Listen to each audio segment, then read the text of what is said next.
Good day mga katambay, isang pagpalang araw sa atin. Today's video, ang gagawin natin at lulutuin, sabaw o may sabaw, sinigang na bangus. Pinaka-basic at pinaka-madaling lutuin sa lahat, no? At isa pa, budget meal sa pang-araw-araw nating ulam na may sabaw na masarap lutuin lalo sa gabi. At pagkagaling din sa trabaho. At itong ating mga ingredient, yan ang kamatis, yan ang sibuyas, at siyempre meron din tayong okra.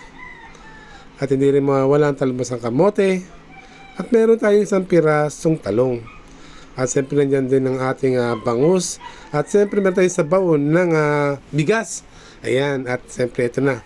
Magpapakulo na tayo ng ating lulutuin sa gabing kay ganda. Simple at basic lutuin lang po ito mga kapatid, no? Ayan, no? Basic na basic lang yan mga kapatid, ha? Madaling lutuin mga katambay ko.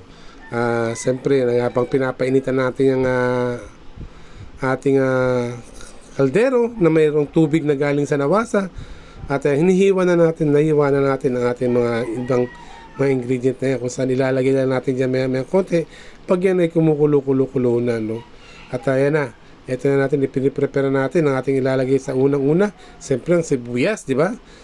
Para mas madali, madaling lutuin na ito talaga mga katambay, no? Ay hindi kayo mahirapan magluto. Kung ako sa inyo, pag ating gabi, sa inyo mahal sa buhay, ito gawin niyo. Madaling lutuin ito. Pinaka-basic. At siyempre, nalagyan natin ng sibuyas. At siyempre, nalagyan natin natin ng kamatis. Ayan. Diba? Ngayon, meron na siyang kamatis. Ayan, at lalagyan natin ng konting paminta. Ayan. Pero marami rin yun, kahit na konti. Marami rin yan. At yan, hayaan natin siya kumulo. And at pagkakulo niya, siyempre, tayo ay nagpapasalamat muna sa ating mga walang sawang pagtangkilik sa ating munting channel, labi ng katambay, no? At shoutout natin lahat ng mga nandyan at mga nanonood, no? Kung ikaw makakapanood ng ating video, i-comment mo lang kung saan ka malapit. At sa ganun, alam po kung saan nakarating ang aking ginagawa mga video. At yan, lalagyan natin ng sabaw ng bigas, no? Para mas malalong malasa yung ating sinigang. Ayan, kumukulo-kulo na. Masarap kasi pag may bigas siya, brother, na pinagugasan nyo ng bigas, lalagyan nyo dyan, at ilalagyan natin ng okra at talong, di ba? Nasa ganun, pag nilagyan natin ng ingredient ng pampaasim, luto ng ating mga gulay para hindi siya mahihilaw. At yan, lalagyan natin ng bangus, di ba? At ayan, pag nilagyan natin ng mga bangus, hayaan na natin siya dyan, kumulo, di ba? At ayan, medyo konti lang naman to. Kasi 6 piraso lang na bangus yan. At tatakpan na natin. Magbilang tayo ng ilang. Ay, luto na. Ito na. Kumulo ng ating pinakukuluan. At siyempre, pilalagyan natin ng talbos ng kamote. Diba? Para na sa ganun, maluto rin na maigi ang ating talbos ng kamote. At maya konti, ilalagyan natin siya ng pampaasim. Nasa ganun, maglasa na.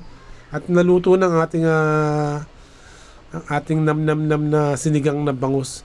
Napaka-simple at napaka-basic lutuin mga katambay ko, no? Yan. At kulong-kulong na. At siyempre, natin yan, nalagyan natin siya ng seasoning flavor. Ay pampaasim natin, no? Yun.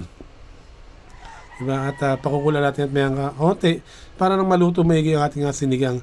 Kasi pag di mo siya niluto maigi, maglalasa yan. Hindi gaano kaagat yung asim niya.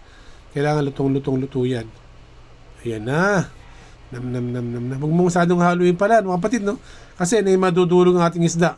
Kaya ako nilagay yung habang kumukulo.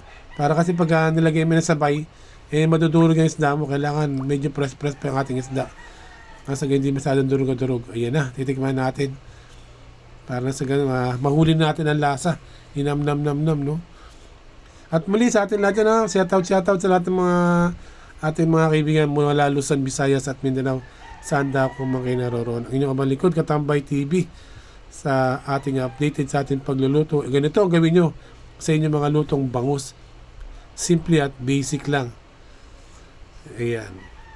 Hayaan mo na siyang kumulo. At ito na. Luto na ang ating sinigang. Titingnan ko lang sa konti. At talagyan natin ng konting ingredient pa. Kung kailangan palagyan ng asin, talagyan natin ng asin. Nasa ganun na nam na. Yun, ito na. Luto na. Ay, ninaan ko na apoy. Maraming salamat sa inyong lahat dyan mga kapatid.